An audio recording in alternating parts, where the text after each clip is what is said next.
दोस्तों, वृंदावन में निवास करना यानी भगवान के शरण में जाने के समान है। वृंदावन का दूसरा नाम मोक्ष है। भक्ति में डूबकर दूर दूर से लोग यहाँ आते हैं और भक्ति में डूबकर वृंदावन के होकर ही रह जाते हैं। वहीं बात करें संतों की तो उनका कहना है कि जन्मों जन्मों के अच्छे आचरण और भगवान की सेवा करने के बाद ही वृंदावन में वास मिलता है। बात अगर राधा रानी की हो तो मन में स्वामी प्रेमानंद का स्मरण होता है। स्वामी प्रेमानंद के मुख से निकले हुए शब्द मुर्दे को भी जीवित कर दें।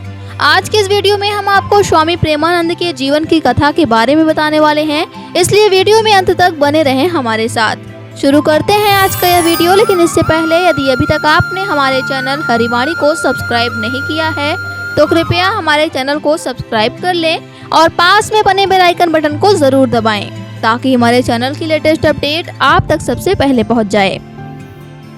महाराज जी का जन्म एक बहुत अच्छे और बुद्धिमान परिवार में हुआ था। उनका जन्म कानपुर नामक स्थान पर एक गरीब परिवार में हुआ था। बचपन में उनका नाम अनिरुद्ध कुमार पांडे था। प्रेमानंद जी महाराज की माता का नाम श्रीमती रमा देवी और पिता का नाम श्री शंभू पांडे था। इसके साथ ही स्वामी प्रेमानंद को लोग पीले बाबा के नाम से भी जानते हैं। दोस्तों, स्वामी प्रेमानंद जी के दादा बहुत आध्यात्मिक व्यक्ति थे और इस वजह से उनके घर में हमेशा शांति और ईश्वर के प्रति प्रेम भरा रहता था। कई पवित्र लोग उनके घर मिलने के लिए आते थे क्योंकि परिवार में सभी लोग बहुत आध्यात्मिक थे। प्रेमानंद जी महाराज सदैव अध्यात्म के विषय में उनकी बातें और उपदेश सुनते थे। इन चीजों ने उन्हें आध्यात्मिक विचारों को समझने और उनमें विश्वास करने के लिए प्रेरित किया। उनका जीवन प्रेम और भक्ति से भरा है। प्रेमानंद जी महाराज जी चर्चा में कैसे आए? दोस्तों, कुछ समय पहले ही स्वामी जी चर्चा में आए क्योंकि कुछ समय पहले स्वामी जी के पास विराट कोहली, उनकी पत्नी अनुष्का शर्मा और उनकी बेटी वामिका कोहली आए हुए थे। इन्होंने महाराज जी के दर्शन किए और सत्संग भी सुना, जिसके बाद विराट कोहली ने 2 शतक मारे और तभी से महाराज जी दुनिया भर में और भी ज्यादा चर्चित हो गए। प्रेमानंद महाराज का जीवन परिचय। दोस्तों, प्रेमानंद जी महाराज ने युवा अवस्था में ही चालीसा का पाठ पढ़ना शुरू कर दिया था क्योंकि उनके घर में आध्यात्मिकता की विशेष भावना थी। उनके माता पिता और बड़े भाई ने भी लोगों के लिए बहुत सारे अच्छे काम किए और उनके बड़े भाई ने श्रीमद् भागवत के श्लोक पढ़कर परिवार को आगे बढ़ाया। जब प्रेमानंद महाराज 5वीं कक्षा में थे तब उन्होंने गीता और श्री सुख सागर पढ़ना शुरू किया। जब वह स्कूल में पढ़ रहे थे तो उनके मन में बहुत सारे सवाल थे। उत्तर खोजने के लिए वह श्री राम और श्री कृष्ण गोविंद हरे मुरारी का नाम जपते थे। जब वह 9वीं कक्षा में थे तब वह वास्तव में ईश्वर को खोजने पर केंद्रित जीवन जीना चाहते थे। उनका परिवार उनका समर्थन करने और उनके लिए सब कुछ त्यागने को तैयार था और स्वामी जी ने अपने माँ से अपने मन की व्यथा को भी बताया था। जब महाराज जी 13 वर्ष के थे तब उन्होंने अपना घर छोड़ने का फैसला किया क्योंकि वह सीखना चाहते थे कि एक इंसान के रूप में अच्छा जीवन कैसे जिया जाए। आइए प्रेमानंद जी महाराज के प्रारंभिक जीवन की कहानियों के बारे में और जान लें।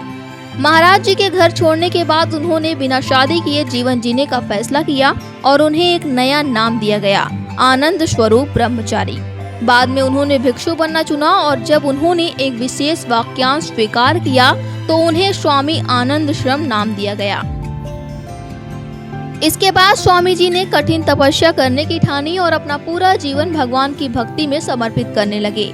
भोजन के लिए स्वामी जी भिक्षा मांगते और कई दिनों तक उपवास भी रखते और इसके साथ ही महाराज जी भगवान की भक्ति में मगन रहते। प्रेमानंद जी ने भौतिक चीजों की परवाह करना बंद कर दिया और बिना किसी चीज की चाहत के सादा जीवन जीने लगे। उन्होंने केवल वही लिया जो भगवान ने उन्हें दिया और इससे अधिक की अपेक्षा भी नहीं की। सब कुछ त्याग कर स्वामी जी का जीवन गंगा नदी के किनारे बीतने लगा। हर दिन चाहे कितनी भी ठंड हो वह हमेशा गंगा नदी में 3 बार स्नान करते थे। व्रत रखने के लिए उन्होंने कई दिनों तक खाना खाना भी बंद कर दिया था। बाहर बहुत ठंड होने के कारण उनका शरीर कांपने लगा, लेकिन वह भगवान के बारे में सोचने में इतना केंद्रित थे कि उन्हें ठंड का भी ध्यान नहीं रहा। कई वर्षों तक सांसारिक चीजों को त्यागने और भगवान में विश्वास करने के बाद उन्हें भगवान शिव से विशेष आशीर्वाद प्राप्त हुआ। एक दिन महाराज जी ने मथुरा जाने का फैसला किया। श्री नारायण दास भक्तमाली ने एक अनुयायी की सहायता से वे वहां गए। महाराज जी को क्या पता था कि उन्हें वृंदावन से प्यार हो जाएगा और वह कभी भी इसे छोड़ना नहीं चाहेंगे। महाराज जी वृंदावन में किसी को नहीं जानते थे, लेकिन उन्होंने वहीं रहने का निश्चय किया। हर दिन वह वृंदावन में घूमते थे और श्री बांके बिहारी मंदिर के दर्शन करते थे। महाराज जी पूरा दिन राधा वल्लभ जी को देखते हुए बिताते थे। एक दिन वृंदावन के एक पुजारी ने महाराज जी को एक विशेष श्लोक सुनाया, परंतु वे इसका अर्थ नहीं समझ सके। इसे समझने के लिए गोस्वामी जी ने प्रेमानंद स्वामी से हरिवंश जी का जाप करने के लिए कहा, लेकिन महाराज जी हरिवंश जी का जाप करने से हिचक रहे थे। लेकिन दूसरे ही दिन वृंदावन की परिक्रमा के दौरान महाराज जी हरिवंश जी का जाप करने लगे और हरिवंश की लीला में मगन हो गए। प्रेमानंद जी महाराज का स्वास्थ्य। दोस्तों, महाराज जी की उम्र 60 वर्ष की है और वे वृंदावन में रह रहे हैं और अपना पूरा जीवन भक्ति भाव में समर्पित कर रहे हैं। 60 वर्ष के होने के बावजूद भी महाराज जी का स्वास्थ्य बढ़िया है और इतना ही नहीं दोस्तों, उनके दर्शन और सत्संग को सुनने के लिए देश विदेश से लोग उनके पास आते हैं। इसके साथ ही ऐसा कहा जाता है कि महाराज जी के दोनों गुर्दे खराब हैं, लेकिन फिर भी स्वामी जी एकदम स्वस्थ हैं। महाराज जी कहते हैं कि उनका संपूर्ण जीवन राधा रानी के भक्ति के लिए ही बना है। तो दोस्तों, आज के इस वीडियो में बस इतना ही। उम्मीद करते हैं कि आज की हमारी यह वीडियो आपको पसंद आई होगी। वीडियो पसंद आया हो तो लाइक, शेयर और सब्सक्राइब जरूर करें और वीडियो में अंत तक बने रहने के लिए आप सभी का धन्यवाद।